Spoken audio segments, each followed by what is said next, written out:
안녕하십니까. 송구권의 혼술 5월 13일 오후에 인사드립니다.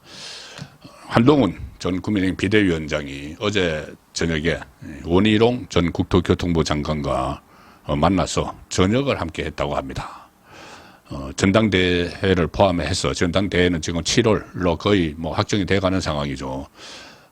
그 당 지도부를 새로 뽑는 그 행사를 포함을 해서 당 전반에 대해서 총선 끝나고 당 전반에 대해서 여러 가지 이야기를 나눴다 이렇게 전해주고 있는데, 한동훈 전 위원장이 그동안 비대위원들과 만찬 그리고 당 사무처 의원들과도 이 저녁 식사를 장시간 동안 하면서 앞으로 자주 보자, 정기적으로 만나자 이런 이야기를 했다고 그걸 전해줬고, 또 지난 주말에는 이 도서관에서, 양재 도서관입니다. 공공도서관에서 책을 7곡 알아본 시민들과 또 사진도 찍고 대화도 나누고 그런 일들이 또 전해졌죠. SNS에서 연일 한동훈 전 위원장의 이 움직임에 대해서 포착이 되는 사례가 늘고 있고, 또 이상민 그 의원이나 또 여러 사람들과 만나기로 했다.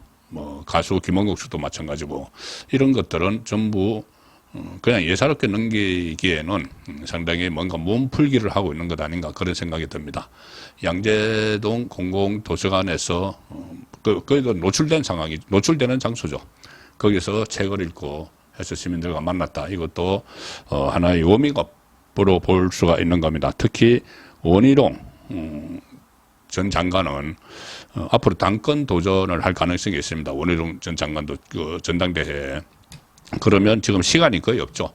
7월로 지금 거의 확정이 되는 상황인데, 전당대회가. 그러면 5월도 벌써 중순으로 접어들었고, 이 5월 그 하순, 그리고 6월 좀 한 달 반, 한 2달 정도 7월에 전당대회를 한다면은, 그럼 지금부터 움직임을 시작을 해야 됩니다. 그런 상황에서 당권에 도전하는 두 사람이 전격적으로 만났다.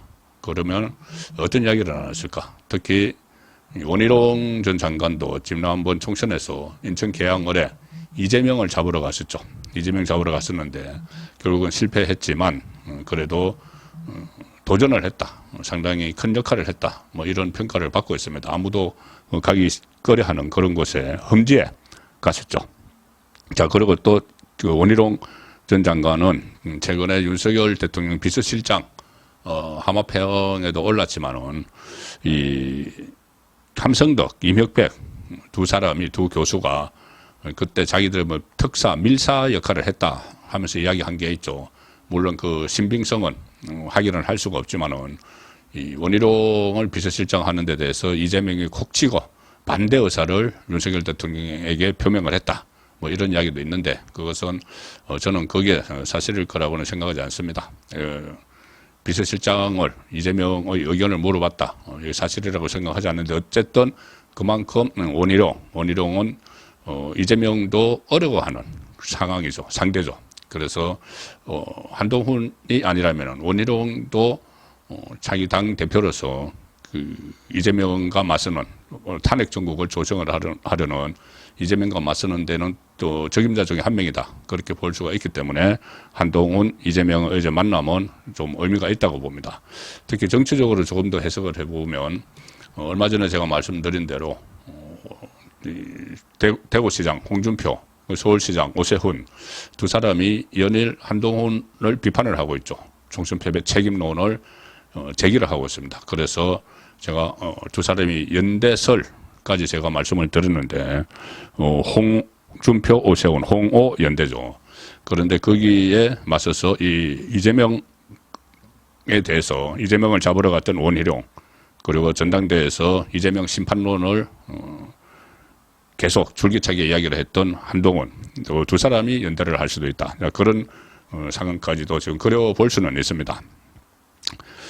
한동훈 전 위원장이 여러 가지 국민의힘 당직자들과 만찬 이런 건 했지만 정치인과 만난 것은 사실상 이번이 처음이다.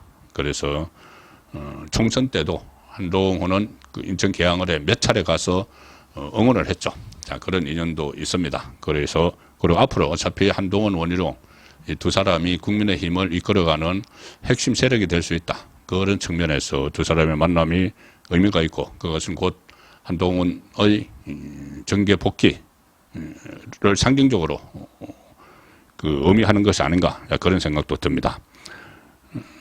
국민의힘 지금 전당대 준비 작업, 황우여 비대위가 오늘 공식 출범을 합니다.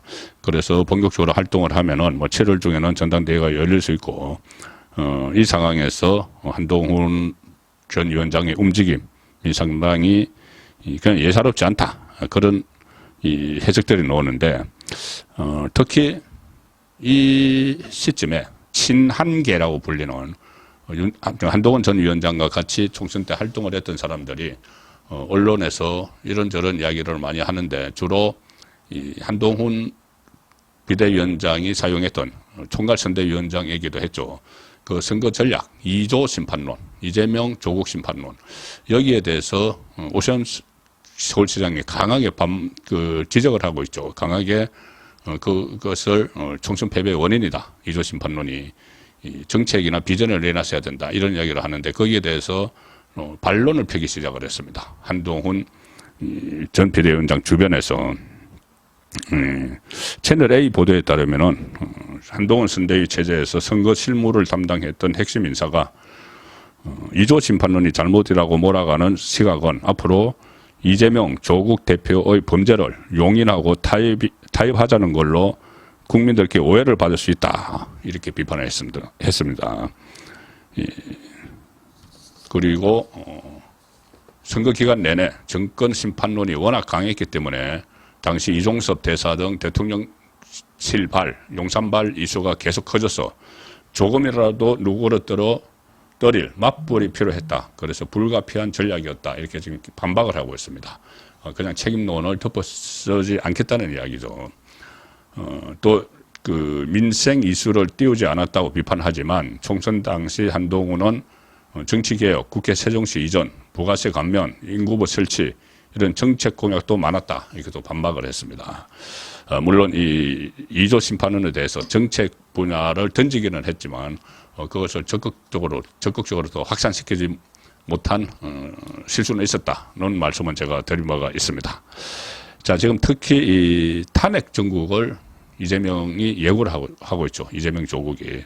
그렇게 되는 속에서 자기 잠룡, 자기 대권 주자급으로 불리는 사람들이 움직이기 시작했는데 그런 기류도 한동훈 전 위원장이 그냥 집에만 있게 만들 수 없는 한 요인이 되고 있다고도 볼 수 있습니다.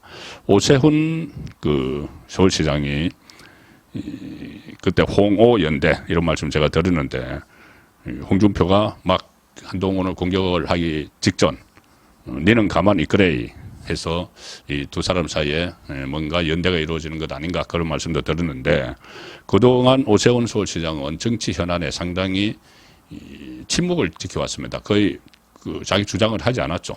그런데 총선 끝나고 나서 계속 한동훈 총선 패배 책임론을 제기를 합니다.